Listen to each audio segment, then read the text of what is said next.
সুপ্রভাত বন্ধুগণ, আপনাদের সবাইকে জানাই প্রভু যীশু খ্রিস্টের নামে শুভেচ্ছা ও শুভকামনা।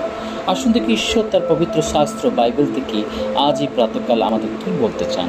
আজ এই প্রাতকালীন অধ্যয়নের জন্য আমরা বের করব যাত্রা পুস্তক তার 15 অধ্যায় 26 পদ। এখানে লেখা আছে, আর কহিলেন, তুমি যদি আপন ঈশ্বর সদাপ্রভু রবে মনোযোগ করো, তাহার দৃষ্টিতে যাহা ন্যায্য তাহাই করো, তাহার আজ্ঞাতে কর্ণ দাও ও তাহার বিধি সকল পালন করো, তবে আমি মিশরীয়দিগকে যে সকল রোগে আক্রান্ত করিলাম সেই সকলেতে তোমাকে আক্রমণ করিতে দিব না, কেননা আমি সদাপ্রভু তোমার আরোগ্যকারী। ঈশ্বর তার এই সুন্দর বাক্যে আমাদের সকলকে আশীর্বাদ যুক্ত করুন। আজ প্রাতকাল প্রভুর বাক্য আমাদের কাছে নিয়ে আসছে। আমরা দেখতে পাচ্ছি যাত্রা পুস্তক তার 15 অধ্যায় তার 22 পদ থেকে যখন আমরা পাঠ করি, আমরা সেখানে দেখতে পারি ঈশ্বর প্রান্তরে খাদ্য ও পেয়ে যোগান। বন্ধুগণ, যখন সেই মসি সেই ইসরায়েলীদিগকে নিয়ে যখন যাত্রা করছিলেন, সেই তখন তিনি যখন সেই জায়গা থেকে গমন করলেন, তিনি একটা জায়গাতেই পৌঁছলেন। সেই জায়গাটার নাম হলো মারা। যখন তারা মারাতে উপস্থিত হন, সেখানে এমন এক অবস্থা যে সেখানে কোনো জল তারা পান করতে পারতো না, এবং সেই জল পান না করতে পারাতে সেখানে প্রত্যেকটা সব জল তিক্ত হতেন।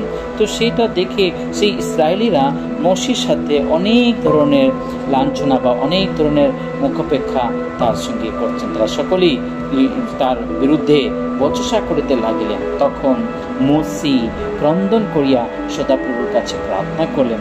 তিনি প্রার্থনা করলেন, প্রভুর সাথে কথা বললেন, প্রভু এ কি, আমি এভাবে কিভাবে তাদেরকে আগে নিয়ে যেতে পারি? তখন সদাপ্রভু তাকে একটি গাছ দেখাইলেন, এবং সেই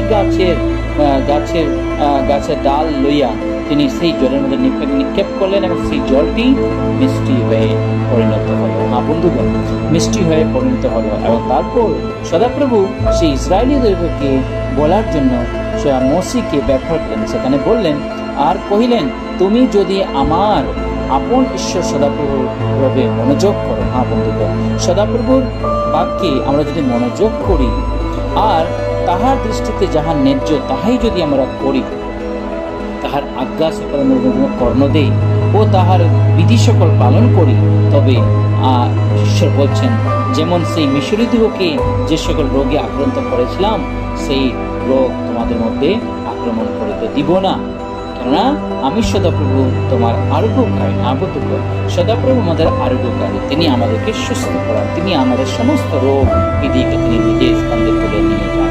আসুন আমরা প্রভুর হাতে আমাদের জীবনকে সমর্পণ করে প্রার্থনা করি। আজ এই সুন্দর দিন যখন প্রভু দিয়েছেন, এই দিনের জন্য প্রভুকে ধন্যবাদ করি। পবিত্র বাহিনী সদাপ্রভু, তোমার মনে ধন্যবাদ আজকে সুন্দর প্রার্থনাকালের জন্য। এই প্রার্থনা থেকে নিয়ে সারাটা দিন তোমাদের সঙ্গে সঙ্গে থাকবে।